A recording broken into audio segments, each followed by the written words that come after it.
안녕하세요. 오늘도 튜브찌 낚시합니다.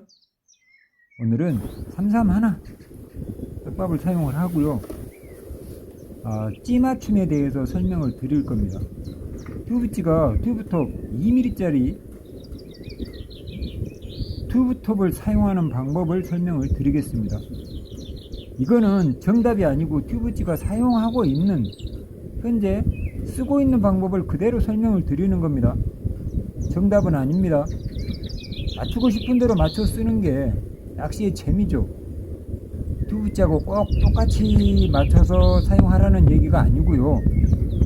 튜브찌가 사용하고 있는 방법을 설명을 드리겠습니다. 오늘 먹이는 삼삼하나 1차 치댄밥과 2차 치댄밥. 입질. 2차 치댄밥을 아랫바늘에 작게 달고요. 1차 치댄밥을 위에 바늘에 조금 크게 달아서 집어제로 사용을 할 겁니다. 유속이 우측에서 좌측으로 유속이 계속 있습니다. 분당 1m에서 1m 50 정도 흘러갑니다. 이럴 때 찌 맞춤을 튜브찌는 빈 바늘 맞춤, 바늘 달고 바늘이 바닥에서 뜬 상태에서 빈 바늘 맞춤 2마디에 합니다. 끝에서 2마디에 찌를 맞추고요.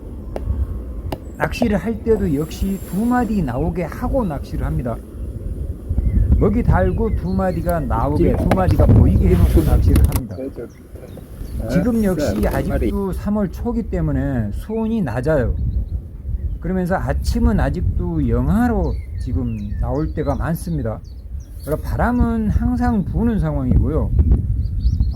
지금 우측에서 좌측으로 바람이 불고 있고 대류도 우측에서 좌측으로 가기 때문에 유속이 조금 많이 있다라고 생각을 합니다.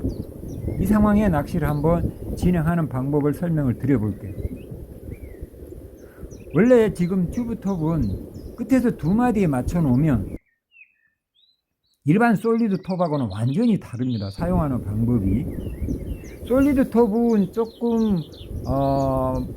여러 마디, 한 7마디, 6마디, 하고는 5마디 이렇게 맞춰 놓으면 먹이에 무게가 있기 때문에 어느 정도 한두 마디만 끝이 보이게 해놓고 낚시가 가능하지만 튜브톱은 그게 불가능합니다. 먹이를 크게 달면 가능하지만은 튜브찌는 항상 먹이를 작게 답니다. 조송기 낚시는 먹이가 작아야만이 입질이 빠르기에 큰 먹이도 달아보지만 역시 작게 다는 먹이만큼 못합니다. 그래서 항상 작게 달기 때문에 그 점 유념하시고 한번 상상을 해보십시오. 튜브찌가 우측에서 좌측으로 흐르는 대류를 또는 바람을 어떻게 태우냐면 찌하고 낚싯대가 일직선이 되게 던지질 않고요. 왼쪽으로 한 50cm 지점에 50cm 왼쪽으로 온 지점에 찌를 투척을 하고요. 먹이를 투척을 하고 내려가면서 다시 50cm가 흐릅니다. 좌측으로.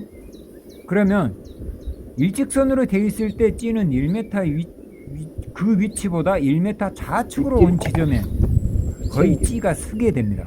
그 자리에서 찌가 섭니다.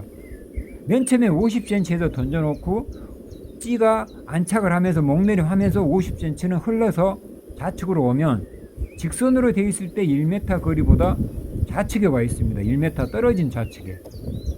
그러면 각도상 180도가 부족한 160도에서 150도 정도 나와요. 그 상태로 항시 위치를 하고 낚시를 합니다. 그러면 찌하고 초리대 끝에 줄이, 원줄이 팽팽해져 있는 상태, 항상. 그러면서 바닥 지형이 왼쪽으로 올수록 조금 낮아집니다. 그 지점에 찌가 와서 멈추게끔 합니다. 그러면서 찌가 2마디가 나오게 그렇게 수심을 맞춥니다.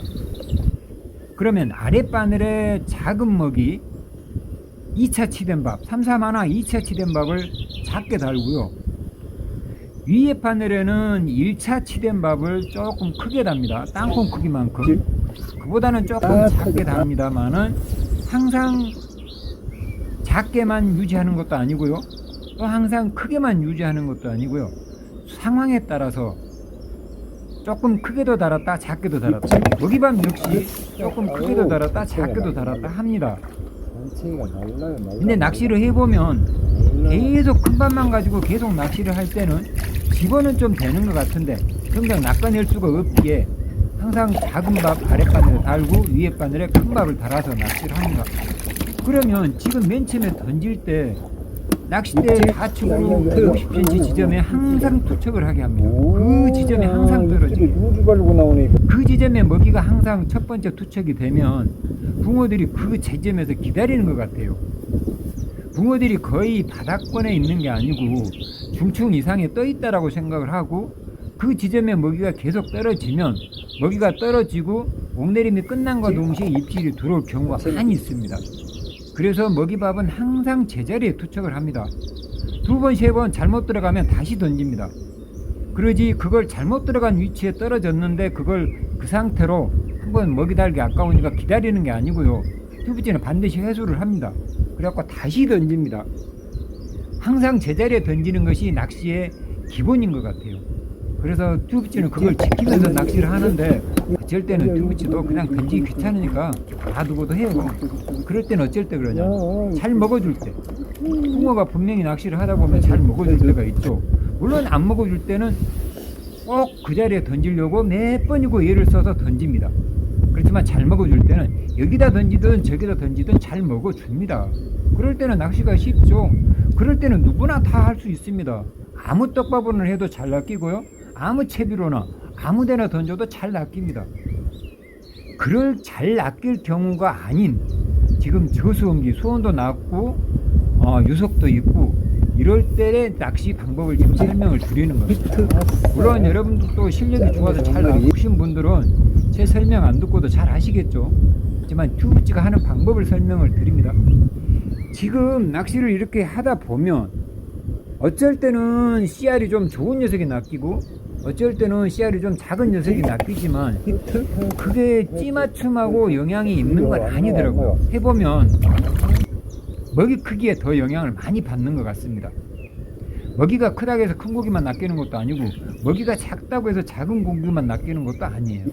근데 이 지금 튜브톱을 이렇게 맞춰서 튜브찌가 사용을 해보면 사실 조금 어렵습니다. 튜브톱 2mm는 톱에서 부력을 상당히 많이 먹어주기 때문에 그 톱에서 1mm를 아래로 내리는 그 납의 무게가 상당합니다. 납 무게가 많이 차지. 그러다 보니까 조금 맞추는데 예먹고요. 그거를 조금 가볍게 맞춘다고 약간 띄우면 많이 흘러버리고요. 또 조금 무겁게 맞춘다고 무게를 많이 달면 또 너무 많이 잠겨서 그걸 밑에 들어 올리려는 힘이 찌톱에서 많이 작용을 하기 때문에 엄청나게 좀 불리한 것 같아요. 낚시를 해보면 솔리드 톱보다는 튜브찌는 훨씬 낚시하기가 어려운 것 같아요.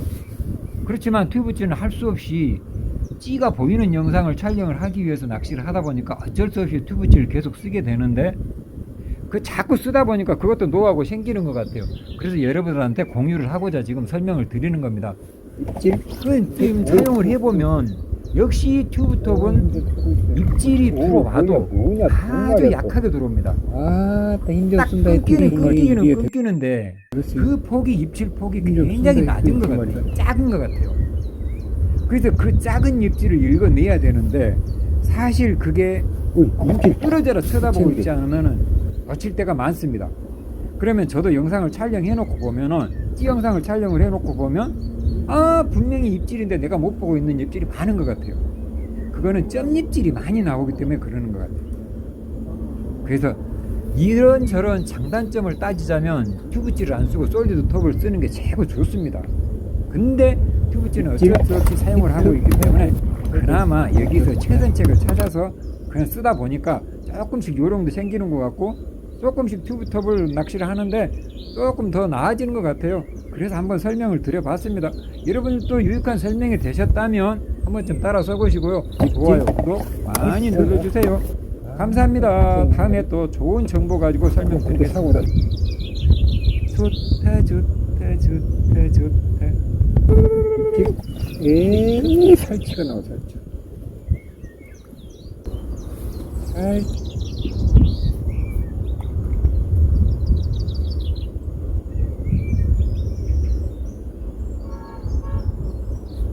히트.